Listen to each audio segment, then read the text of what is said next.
morning student. Today we are going to learn social studies. Lesson number first. The name of the lesson is the universe. बच्चों आज हम लोग SST का अध्यापन करेंगे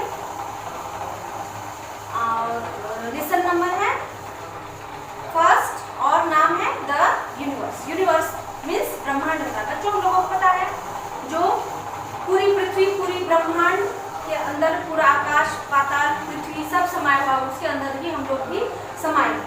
तो द यूनिवर्स और स्पेस अंतरिक्ष यूनिवर्स इस पूरे ब्रह्मांड में क्या क्या चीजों का समावेश किया हुआ है यह हम लोग आज इस लेसन में देखेंगे. The universe is or space is the huge and endless expansion of millions and millions of stars with all the heavenly bodies which are known as the galaxies. इस यूनिवर्स में स्पेस में बहुत सारे ऐसे तारे हैं मिलियंस मतलब हजारों अरबों खरबों मिलियंस स्टार हैं स्पेस है. उसके बाद बहुत सारी ये हेवनली बॉडीज हैं जो कि मिलकर इसे ब्रह्मांड को बनाया है जिसे हम लोग गैलेक्सी भी कह सकते हैं आकाश गंगा भी कह सकते हैं. ओके चलिए. During the day time the vast sky look blue and with cloud but actually it is not blue. In fact the sky around the earth is just vast. The earth is surrounded by the layers of air called atmosphere which contains humidity and clouds. In the sky we see the sun during daytime while the star and the moon in the dark and clear night. बच्चों हम लोग ये चीज तो देखते हैं कि आकाश हमारा नीला है लेकिन एक्चुअली वो नीला नहीं है क्योंकि आकाश जो है वो पृथ्वी के चारों ओर घूमती रहती है और पृथ्वी के चारों ओर हवा का आवरण है. ये भी हम लोगों को पता है. ठीक है. और दिन के समय में आकाश नीला दिखाई देता है सब जगह उजली छटा दिखाई देती है सूर्य दिखाई देते हैं. लेकिन उसी के विपरीत अगर हम लोग रात के टाइम में देखें तो हमें बिलियंस स्टार्स दिखाई देते हैं. बहुत सारे हजारों अरबों तारे दिखाई देते हैं और चंद्रमा दिखाई देती है जो कि डार्क और क्लियर नाइट सूर्य और चंद्रमा और तारों से रात जो है वह अपनी छटा बिखेरता है वह क्लियर नाइट के रूप में दिखता है. अब देखिए ऑरिजिन ऑफ द यूनिवर्स. अब यूनिवर्स की उत्पत्ति कहाँ से हुई. ऑरिजिन मीन्स उत्पत्ति. ब्रह्मांड की उत्पत्ति कहाँ से हुई. तो साइंटिस्ट का कहना क्या है. तो देखिए scientist hold the view that universe was from the big bang. Universe देखिए साइंटिस्ट का कहना है कि बहुत बड़ा कुछ ऐसा धमाका हुआ जिससे कि ब्रह्मांड की उत्पत्ति हुई है. It is believe that a billion of years ago there was a big explosion or a bang and a huge fireball was created. This is known as the Big Bang. The fireball eventually cooled and formed tiny particles and then grew bigger into galaxies. Scientist का कहना है कि कहीं पे हजारों वर्ष पहले ऐसा धमाका हुआ है जिसके कारण ये ब्रह्मांड की उत्पत्ति हुई है. Thus the universe was created. The Big Bang created everything in the universe, star, galaxies, planet, etc. in one huge explosion. Star galaxies planet ग्रह सब जो होते हैं इन सब की उत्पत्ति हुई. अब milky way. The Milky Way galaxy is home of our planet Earth and the solar system. Milky Way यह एक सौर परिवार का एक स्रोत है. It contains approximately 200 billion stars, most of which are not visible from the Earth. Everything we see in the sky is part of the Milky Way galaxy. Earth is not only planet in the solar system on which life exists. The Earth, Sun and the rest of the solar system is tiny part of Milky Way. It is also known as the आकाश. बहुत सारे तारे मिला के ग्रहों को मिला के बहुत सारे ऐसी चीज ग्रहों सबको मिला के जो एक समूह बनाया जाता है उन्हें ही क्या कहते हैं आकाश.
Scorpio, Orion, Ursa Major, Ursa Minor, etc.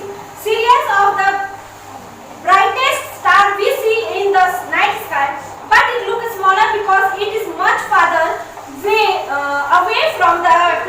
It is also known as the dog star. Sirius is the 20 times brighter than the sun.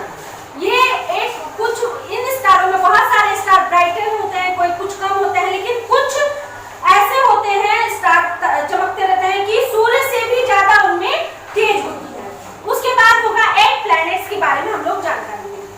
We already known that there are 8 planets in the solar system. A planet is a round celestial body that moves around the sun in orbit. It is the fixed path along which a planet moves around the sun. The planets have no light of the other there on the get heat and light from the sun. Jupiter is the largest planet while Mercury is the smallest planet of the solar system. Saturn has beautiful ring round. Mercury is the closest planet is to the sun while Neptune is the farthest. 8 planets में कुछ planets ऐसे हैं कि सूर्य की परिक्रमा करते हैं, कुछ पृथ्वी की परिक्रमा, लेकिन सभी ग्रह सूर्य की परिक्रमा करती हैं और इनका कोई निश्चित परिक्रमा की जो गति है वो निश्चित नहीं होता, एक ही तरह का, कुछ जल्दी भी होते हैं, कुछ टाइम भी लगाते हैं। उसके बाद सन जो है ये सबसे ज्यादा गर्म ग्रह है। उसके बाद जुपिटर लार्ज बहुत बड़ा ग्रह है, मर्क्यूरी सबसे छोटा ग्रह है सोलर सिस्टम का। सैटर्न का जो है वह एक राउंड रिंग कहलाता है। मर्क्यूरी इज क्लोजेस्ट प्लैनेट और टू द सन, सूर्य के सबसे नजदीक जो ग्रह है वह है mercury. Neptune is the farthest, बहुत दूर है। Our Earth is third planet of the sun. It is only planet where plants, animals and humans live. हमारी जो पृथ्वी है यह सबसे अलग ग्रह है क्योंकि यहाँ पे वनस्पति है, पशु है, पक्षी है और जीवन है, मनुष्य जीवन निर्वाह करता है। यह इसलिए हमारा पृथ्वी जो है यह सबसे अलग कहलाता है। इसके बाद हम लोग सैटेलाइट्स देखेंगे। Many planets have one or many small combination that rotate around them. They are satellites. The Earth has only satellites. The Moon, it is the 5th largest satellite on solar system. It is the no lights its own, however appears to bright because of the sunlight reflects from surface. The planet Jupiter has the most number of satellites. Satellite बहुत सारे ऐसे ग्रह हैं जो कि अपने आप ही चमकते हैं, कुछ सूर्य के चमकने के द्वारा भी वह उनमें चमक ज्यादा हो जाती है। उसके बाद अदर कोलेस्टियल बॉडीज और अदर जो उनका पिंड वगैरह सब होते हैं, ग्रह जो होते हैं उनके बारे में हम लोग asteroid are rocks metallic object that move around the sun. Asteroid जो होता है उनका पिंड जो